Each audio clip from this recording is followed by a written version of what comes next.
Here's a segment from a recent Gun Talk radio episode. You can listen to all the Gun Talk radio podcasts however you tune in, or check out guntalk.com for more. Streaming video, pretty much, you can get Gun Talk videos. Apple TV, Roku, Amazon Fire, goes on and on and on. Just look for Gun Talk and you'll find it. In fact, one of the videos you'll see is a brand new gun that we're going to be talking about right now. You know, if you've been around guns for any length of time, you know the name Kimber.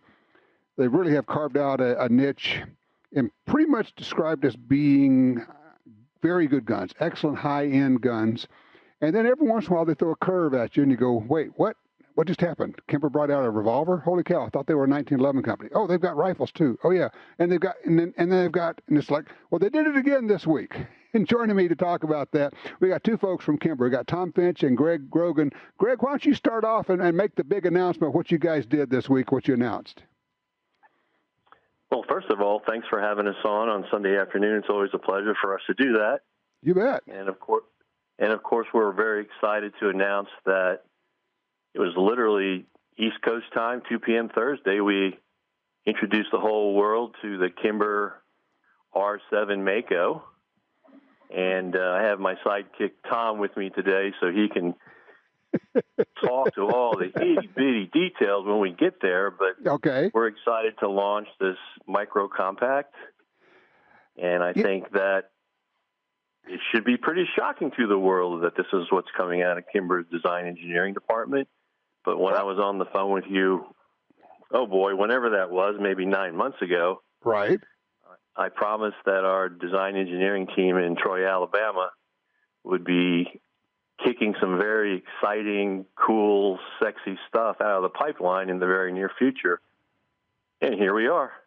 Well, and here we are. In fact, before we go to Tom on the details, you might just talk for a second about what you guys have done in terms of having an operation in Troy. Well, it's really big news for us. And again, with what's going on in the world the last year and a half with the pandemic, I don't know where we would be today without the Alabama facility. Last time we spoke, we had a little over 200 folks down there, and now we've more than doubled that. We have about 470 employees down there. Wow. I suppose we officially announced the opening of the facility almost 3 years ago. Maybe about 2 years ago, we started operations down there. And now we're really, I guess you could say, quote unquote, hammering down there. I think so. We are running that facility 7 days a week. And, almost all the administrative functions are down there. But particularly of most noteworthy is the commitment to design engineering. We more than tripled our number of design engineers when we went down to southern Alabama. And that was the big goal. The big goal was to pull people from Auburn, Georgia Tech, University of Alabama, and have them be able to work in an environment where they could play with their toys. They could play with their guns when they weren't at work designing these fabulous new guns. So we have 225,000 square feet in Alabama that literally exactly doubled our manufacturing capacity. And we did it with the bubble. I mean, obviously we're in the greatest firearms bubble of all time. No kidding. We didn't lower our head count on our production, one little bit in New York and New Jersey. And we're literally working 7 days per week in all of our facilities. And, frankly, it's been a bit of a struggle to keep up while we've produced and shipped at all-time record highs. So I was just going to say, and not only are you, it's been a good period for us. Yeah, not only are you sending guns out the door, you're designing and producing new guns, and which brings me to, let's talk to Tom Finch. Tom, tell us about the R7 Mako, because people who didn't see the video yet, and you can go to guntalktv.com or you can go look on our YouTube channels, wherever you can see it. Describe the R7 Mako and what it is and what people need to know about it. Sure, absolutely. So R7 Mako is a product that we're incredibly proud to bring to market. It's a subcompact micro compact high capacity pistol, which is unique for Kimber. So it's very nice for us to get into that field, and we think that we created a great product. We listened to a lot of the feedback from consumers on the things that they wanted in a pistol of this size, and we felt like we executed it greatly here. So there's a couple of interesting, technical features that make this gun pretty interesting, and I guess most notably probably is the rear lockup. The reason we did that is it gives us the ability to have a longer barrel length, mitigate recoil, the felt recoil. It allows us to close the top of the slide, which adds strength and reduces the amount of venting gases and things like that for optics, which is very popular nowadays, which is why when we launched the product, we decided that we were going to have all the models be optic ready or optic installed directly from the factory. Well, let me jump in for a second here, because what we're describing is what I can only describe as a very weird-looking feature on this pistol, and that is the ejection port does not roll over to the top the way we're used to seeing on 1911s and everything else. It is strictly open on the right side of the pistol, leaving the top of the frame intact and solid. And I love your description, because so many people are putting red dots on these now. You put an optic on it, and you get gas and junk and unburned powder and everything else comes out. And it can, at the very least, it can dirty an optic, and I guess conceivably it could even injure an optic. Yeah, absolutely. We've done extensive testing on a variety of platforms, and having that closed top ejection port really prevents brass and things like that coming back and hitting the optic.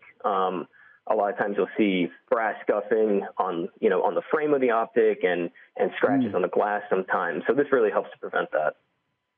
Interesting. So, all right. So what's the capacity on this? It's 9mm, but how many rounds are we talking in a mag? So it's 12 round total capacity, so 11 plus 1 in the magazine. And then we also have the 13 round magazine as well. Okay. And it comes, you can get it with or without the optic, but the one without the optic is still optics ready, so you could put your own optic on it if you want to. Absolutely, that's correct. So we use the shield footprint, which is pretty much the golden standard right now for pistols this size. So it'll fit anything that comes with the shield footprint. Now, the model you have that comes with an optic, which one do you have on there? We're using the Crimson Trace 1500 series. Okay. It's a great optic, has a very long battery life. It held up to all of our endurance standards and everything like that. It's a good-looking pistol. It feels good, shoots well. Not that you would expect that from Kimber, because, you're known for your really excellent guns. There was one big surprise in the thing that caught me off guard, and that is, like in the optics-ready pistol, the Msrp is kind of un-Kimber-like, if I may. Well, hey, Tom, this is Greg, and, I think, when you're ready, because last time I checked, this is your show. But you go for Tom, it. Talk about it. Tom, tell me what it is. A little bit more about the trigger, but yes, for sure. When you make a little black polymer gun, I guess everybody's general observation is it's tough to Kimberize those. It's tough to make them beautiful. Mm-hmm. And I think everybody thought we would have a great trigger, and wow, it's even better than we could have all expected. And Tom can give you all the nitty-gritty on that. But, even with the ejection port on the right-hand side, frankly, we did that for functionality for the gun, but it also makes it a much more aesthetically pleasing gun, in our opinion. And again, we try to, every gun we make, we want it to be aesthetically pleasing as possible. Mm-hmm. And we have a bunch of people in our company that are just very creatively talented.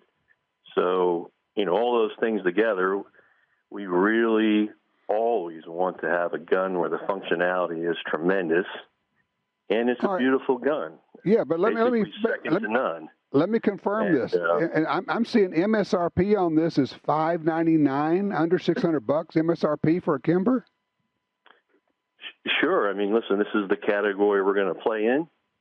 And I think that you watch all the videos of the last couple of days and all the influence. I think it's pretty accurate depiction when people are saying, Well, Kimber's right there. They're right in the price range where the competition is and where the category is, and sure, that's where we belong, so that's what we did. It is terrific, and the information is all available right now at kimberamerica.com. Yeah, it is, and we should also mention that we have a 10-round magazine and a 15-round magazine that are coming soon, probably within the next 2 or 3 months. Okay. That will help the experience. And I can't say enough about the trigger. The trigger has a 5-pound low-end trigger, and it's just so smooth. It's got a crisp break. It's lightweight. And to your point, the thing of, if you have a really good trigger on a small gun that doesn't weigh a lot, it aids in accuracy or shootability tremendously. Makes such a difference.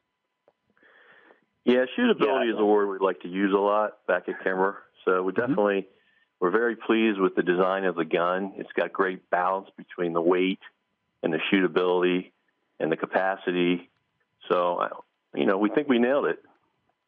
Oh, man, it is gorgeous. Tom, anything you want to add as we head for the door here, because I'm going to have to take the break, but anything that people need to know about the Mako, the R7 Mako? Yeah, well, like Greg said, we really try to stress the trigger performance. That's one of the things that we found most upgraded in the aftermarket, and we really want to bring that directly to the consumer in the box. So we spent a lot of time working on that trigger, and like Greg said, it's 5 pounds coming out of the box. It has a very crisp, clean break that is almost more reminiscent of like a 1911 trigger. So it's very, very short. It's got a great reset, and it's just a very fantastic trigger. It's one thing that we're most proud of with this pistol. We think consumers are absolutely going to love it. That is terrific. Well done, guys. We were pleased to be able to, get the video up and show it to everybody. Congratulations. I mean, it's terrific. And everybody, go check it out. There's actually a microsite for it, R7Mako.com. You can take a look at that. Of course, you always look at all the other Kimber stuff. Thanks, guys. I appreciate that. I got to run to the break.